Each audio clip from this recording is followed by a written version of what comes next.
வணக்கம் மக்களே, நான் குணா. கடந்த 6 ஆண்டுக்கு முன்னாடி கடந்த 2020 அப்போ நடந்த நம்ம ஜெயராஜ் பினிக்ஸ் அவர்களோட கொலை வழக்கில் இன்னைக்கு தீர்ப்பு வழங்கியிருக்காங்க நடுவர். ஆமாம், கொலை வழக்கான்னு கேட்டிங்கன்னா நடுவரே அதை தான் குறிப்பிட்டிருக்காரு. இது ஒரு கொலை தான்.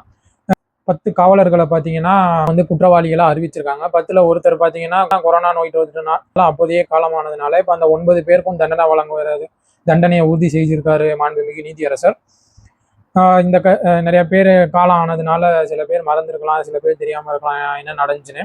கொரோனா ஊரடங்கு காலத்தில் பார்த்தீங்கன்னா கடைகளை விரைவாக மூட சொல்லி உத்தரவுகள் இருக்கும்போது இப்போ இந்த காவல்துறை அதிகாரிகள் பார்த்தீங்கன்னா வழக்கத்துக்கும் முன்னாடியே அதாவது அரசாங்கத்தினால கூறப்பட்ட நேரத்துக்கும் முன்னாடியே பார்த்தீங்கன்னா ஜெயராஜ்ன்றவர் பார்த்தீங்கன்னா அலைபேசி கடை வச்சிருக்காரு சாத்தான்குளத்தில். இருக்கும்போது அவங்க 2 பேரும் இவங்க அடிச்சதுல பார்த்தீங்கன்னா இறந்துடுறாங்க. அப்போ பார்த்தீங்கன்னா அவங்களோட அந்த ரத்தம் படிஞ்ச அந்த உடைகளையும் பார்த்தீங்கன்னா அவங்க உறவினர்கள்ட்ட கொடுத்து போய் குப்பை தொட்டியில் போட்டுங்கன்ற சொல்கிற அளவுக்கு பார்த்தீங்கன்னா ரொம்ப மனசாட்சியே இல்லாமல் நிறையா விஷயங்கள் அப்போ நடந்திருக்கு.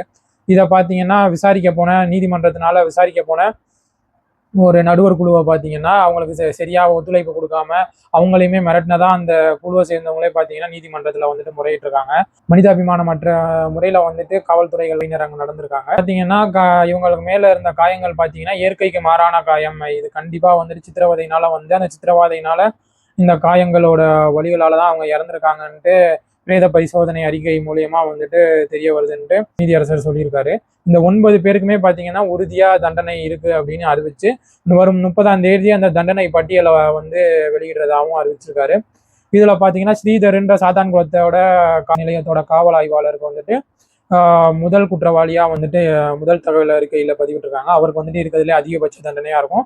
மற்றவங்களுக்கு அவங்க செய்த குற்றங்களுக்கு ஏற்ப தண்டனையா இருக்கும்னு சொல்லியிருக்காங்க, கருதப்படுது. ஏன்னா இவரோட தூண்டுதலின் பெயர்ல தான் அவங்க செஞ்சிருக்காங்க அப்படின்றதுனால. மதுரை கூடுதல் அமர்வு நீதிபதி ஆகிய திரு முத்துக்குமரன் நீதியரசர் அவர் தான் பார்த்தீங்கன்னா இந்த வழங்கி இருக்காரு.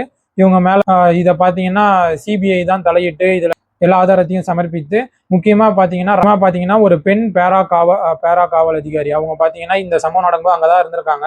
அவங்களோட சாட்சி இதுல ரொம்ப முக்கியத்துவமா கருதப்படுது. ஏன்னா அவங்க நேர்ல ஐ விட்னஸ், அதாவது கண்ணால பார்த்த சாட்சி. அவங்க இப்ப இந்த தனக்கு இதுக்கப்புறம் ஆபத்து நேரிடலாம் இவங்கனால, இவங்க குடும்பத்தினால அப்படின்னு தெரிஞ்சும் பார்த்தீங்கன்னா தைரியமா நடந்த உண்மையை உரைக்க சொல்லியிருக்காங்க.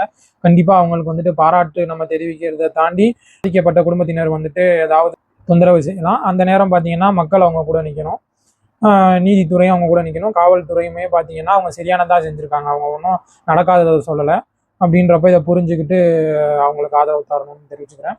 எனவே இந்த கருத்துக்களை கருத்து பெட்டியில் பதிவிடுங்க மக்களே. மற்றொரு காணொலியில் சந்திப்போம். நன்றி, வணக்கம், வாழ்க.